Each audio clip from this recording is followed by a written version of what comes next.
so we're going to do a little bit of a drill here. Brandon here is just going to feed me Schranckhut from the right and left alternating. And my job is to get the hands if I can get them, otherwise protect myself from the diagonal cuts. And if there are times when I can get under it, get under it. And you'll notice at pretty much no time should I ever be exposed. I should be covered at all times when I'm doing it, and continue, right? The idea is to not like do some sort of like Mortal Kombat finishing move, as much as we love those, right? The idea is to be able to, if you get them, if you hit them, great. If you don't, you're still covered. Defense first, okay? So here we go.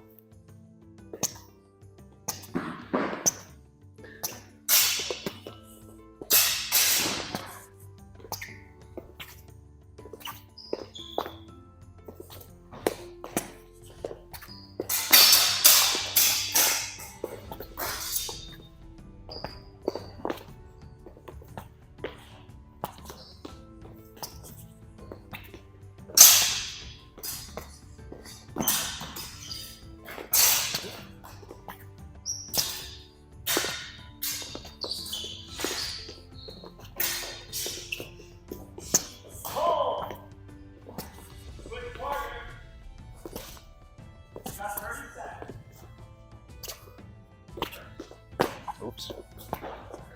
Oh!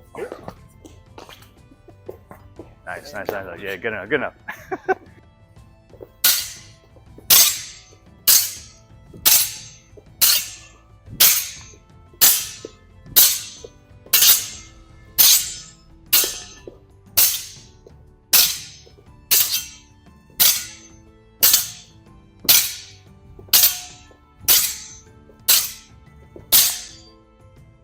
So now that we've talked through sort of like the offensive tactics for Krump, I want to talk about like, okay, how do you counter Krump, right? So you'll also notice that we've kind of been cycling through different weapons. So we've done steel, blunts, we've done some padded swords, just they lean themselves to lower gear.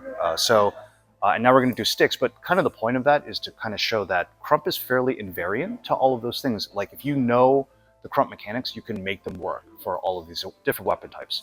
So in terms of countering Krump, one of the great things you can do is what's called a Feler. The Germans have a word Feler, which is like a feint, but it's kind of a specific feint where, so if I know that he's going to be doing that sort of running off pattern, right? So I'm cutting and he pushes me off, pushes me down. I can just do it early and don't let him get me, right? So it's still the same pattern. I'm just pulling it early. I'm literally just doing the running off early before he can hit me, but waiting long enough that he's committed to do the Krump.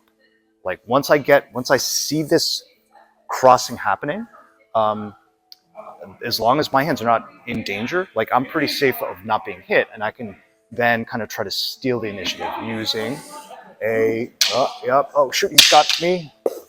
Boom. And also double failures work really well, honestly. So like from here, boom, right? So if he's just continuing and trying to Krump and then Krump again and just try to catch me, I can try to stay ahead with the Feler. So that's one option.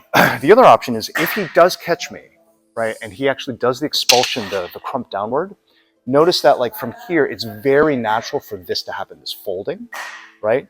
And actually, that's okay. From here, this is where like I can actually, I'm actually safe here, right? I am safe if I stay nice and tight in this kind of position, right? So nice good parry, right? And from here, we can basically start playing various winding games. Okay, so one of the things that people talk about is like doing the Krieg or winding in response to to Krump, right? So again, if he's going to do that, from here I can just start winding.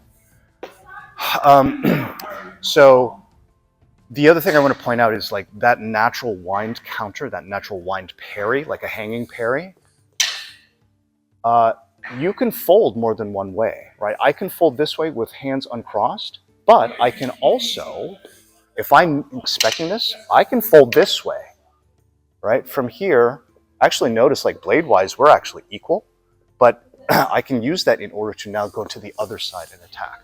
So just like the idea of that shortcut from earlier when he cuts here, and I'm going to slip from one side to the other side.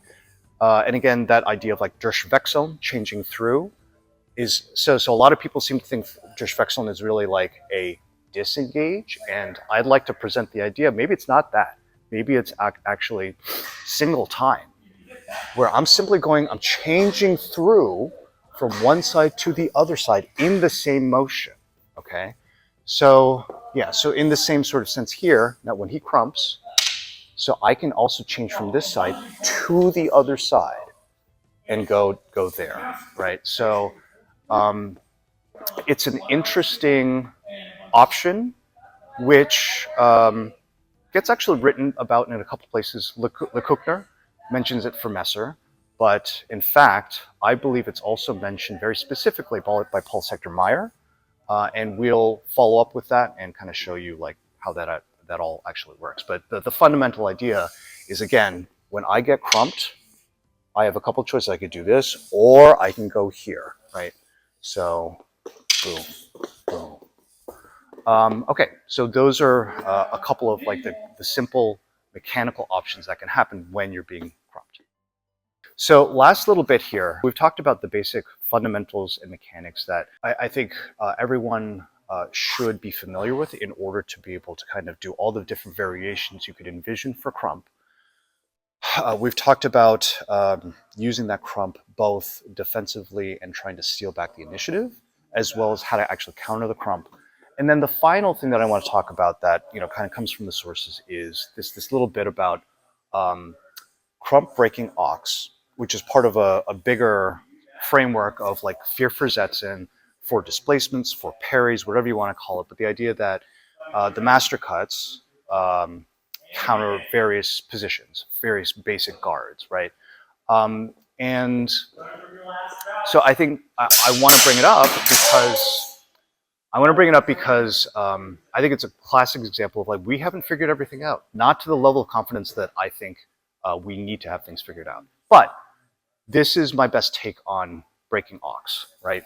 So just as when someone comes in with a Zornhau, right, like Krump to the hands, Krump to the blade, or Krump short, the position of Ochs that still allows you to do most of those things, if not all of those same things, is left Ochs. So from here, when this is presented, if he comes in and exposes the hands a little bit, I can Krump to the hands, or if this is coming in, I can certainly just Krump the blade, or if he's coming in, I can potentially come here and actually get underneath, right? So, so it's very specifically, if that comes in, crumping this way, right? And if he is to alternate sort of like this plunging Ochs from this side and then from the other side, that's what this would kind of look like, right? So here, little drill to get people kind of used to crumping both a Zornhau or a plunging Ochs coming in.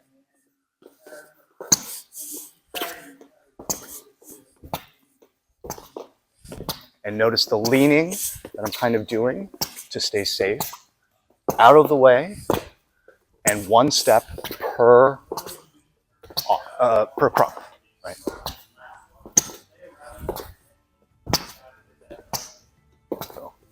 So there you go. A couple of different things that can help people kind of really work on those mechanics, the stepping, the different angles, footwork-wise, as well as to the opponent.